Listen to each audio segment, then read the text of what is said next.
Bismillahirrahmanirrahim. Assalamualaikum warahmatullahi wabarakatuh. Alhamdulillahirabbil alamin. Kita berjumpa kembali dengan Bapak Joko Sarwono dalam mata kuliah Bahasa Indonesia. Para mahasiswa STE Surakarta yang kami banggakan, terutama semester 4, iya betul semester 4. Pada kesempatan yang baik ini, saudara-saudaraku, akan kami sampaikan materi.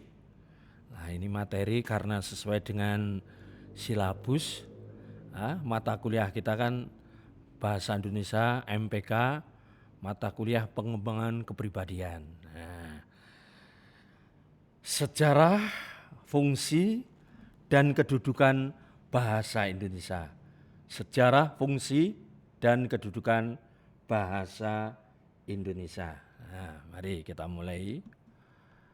Para mahasiswa, bahasa Indonesia berdasarkan sejarah berasal dari bahasa Melayu Riau atau bahasa Melayu dialek Riau. Selanjutnya diangkat menjadi bahasa nasional, diangkat menjadi bahasa persatuan pada tanggal 28 Oktober 1928, yaitu melalui Sumpah Pemuda di Jakarta. Nah, ini secara biar mahasiswa ngerti, ya pernah mendengar.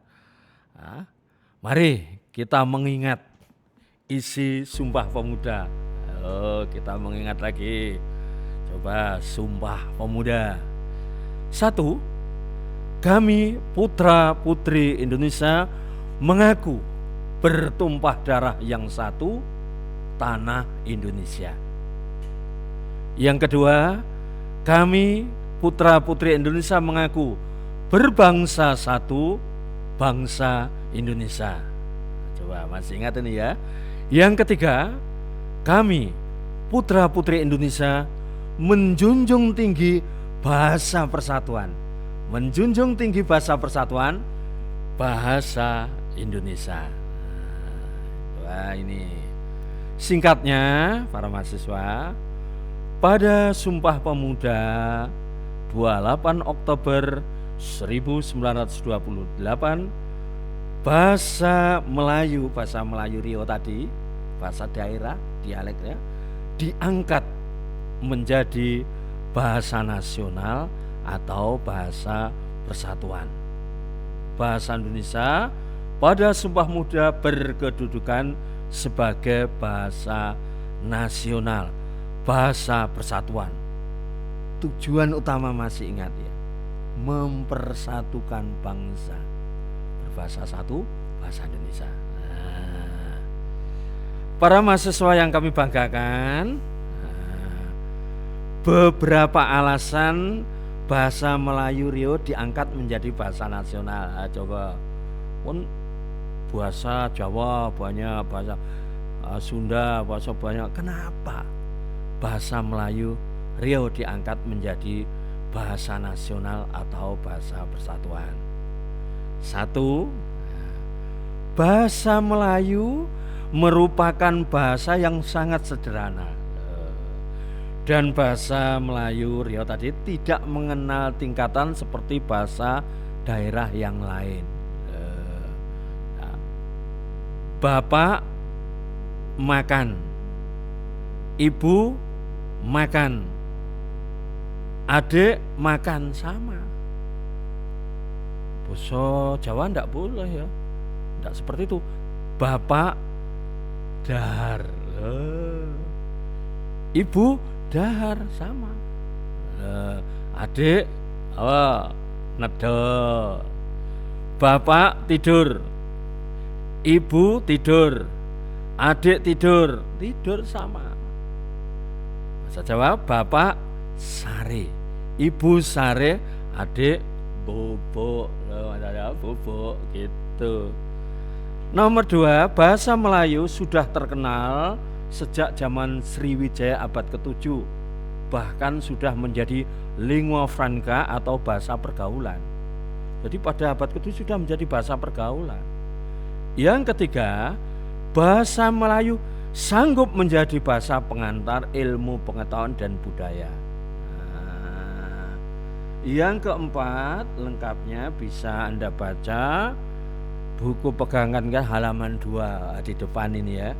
Halaman 2. Jadi apa sebabnya bahasa Melayu diangkat menjadi bahasa nasional?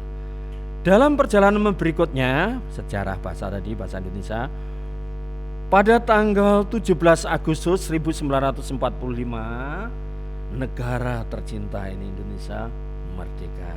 Proklamasi kemerdekaan 17 Agustus 1945. Selang 1 hari loh para mahasiswa. Selang 1 hari, 18 Agustus 1945, lahirlah Undang-Undang Dasar 1945. Coba nanti dilihat dalam Undang-Undang Dasar pada bab 15 pasal 36, nah ini diralat bukan pasal 39. Pasal 36 berbunyi, bahasa negara ialah atau bahasa negara adalah bahasa Indonesia. Singkatnya, berdasarkan Undang-Undang Dasar 1945 bab 15 pasal 36, sudah betul nih ya, ditetapkan bahasa Indonesia sebagai bahasa resmi negara, sebagai bahasa negara. Ini berkembang betul ya. Saudara, para mahasiswa yang kami banggakan, ini sekarang kita lanjutkan fungsi bahasa Indonesia. Sekarang fungsi bahasa Indonesia sebagai bahasa nasional, sebagai bahasa persatuan. Jadi tadi Sumpah Pemuda, jadi bahasa persatuan atau landasan hukum bahasa nasional kan Sumpah Pemuda. Sebagai bahasa nasional, bahasa persatuan, bahasa Indonesia berfungsi sebagai satu, ini fungsinya, sebagai identitas bangsa, jati diri bangsa. Maaf, saya belum makan. Orang Indonesia itu. Orang Indonesia, bahasa identitas. Pas Anda kebetulan pas berada di Malaysia, Anda berada di Arab, Anda berada di Amerika. Ya, saya belum makan, tidak pas di kantin atau di mall, saya belum makan. Wah, orang Indonesia, identitas. Dan sebagai kebanggaan bangsa, aku bangga sebagai bangsa Indonesia. Saya bangga dengan bahasa Indonesia. Sebagai kebanggaan bangsa, identitas bangsa, begitu. Lah nomor 2, pemersatu bangsa. Ini.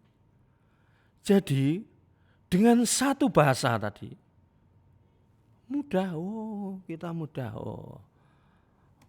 komunikasi mudah. Lah nomor 3, alat komunikasi antar suku bangsa.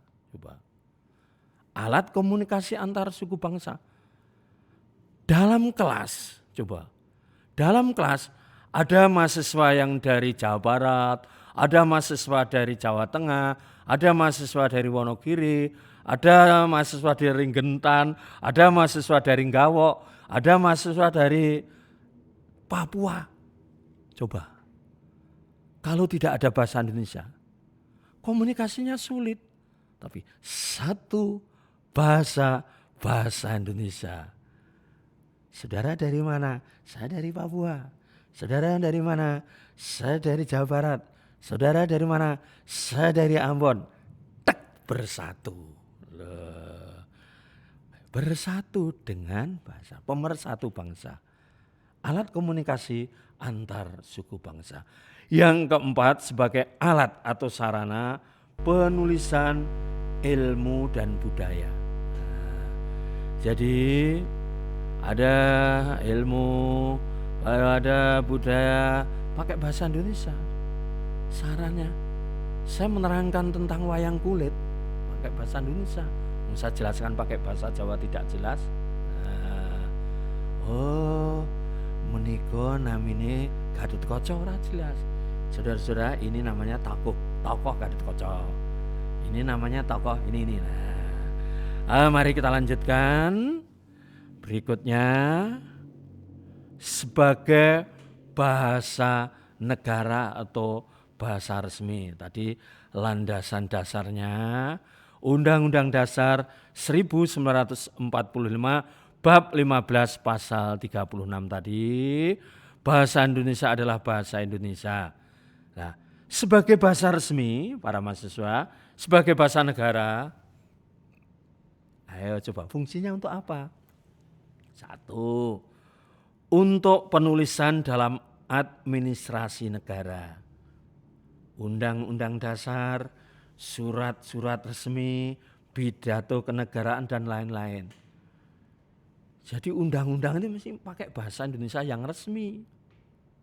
Surat menyurat, sekretaris negara pakai bahasa yang resmi, tidak boleh pakai bahasa pergaulan. Ragam bahasa tidak boleh, harus bahasa yang baku resmi. Yang kedua, pengantar dalam dunia pendidikan. Proses belajar mengajar, pidato kenegaraan tadi, dosen menjelaskan, ya walaupun ya satu-satu kesisipan karena berada di Solo ya ada istilah-istilah bahasa Jawa itu manusiawi, menjelaskan di Jawa Barat terpengaruh bahasa Sunda manusiawi.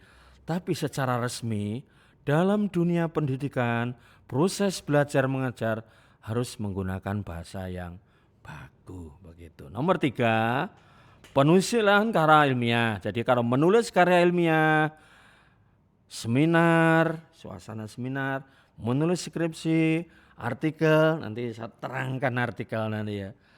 Jelaskan, tujuan penulisan seperti ini, latar belakang seperti ini. Harus pakai bahasa resmi. Yang keempat, penulisan ilmu dan budaya yang baru.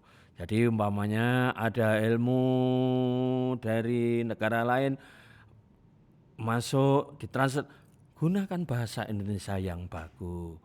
Ya umpamanya menjelaskan budaya Jawa, budaya Minang pakai bahasa Indonesia.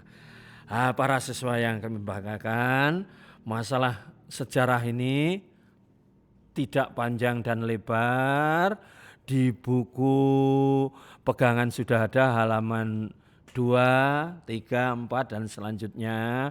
Coba nanti dibaca lagi. Ini hanya saya jelaskan secara garis besar saja. Nanti dibaca, sejarah seperti ini. Saat kemerdekaan ini. Saat zaman Jepang seperti ini. Bahasa Indonesia berkembang terus. Seperti itu. Mudah-mudahan lebih jelas. Sekali lagi, kalau kurang jelas bisa ditanyakan lewat WA Group atau grup WA kita dan juga ke Google Classroom begitu. Ya, kurang lebihnya mohon maaf. Selamat belajar, selamat berjuang, hati-hati, tetap jaga kesehatan, tetap sehat. Assalamualaikum warahmatullahi wabarakatuh.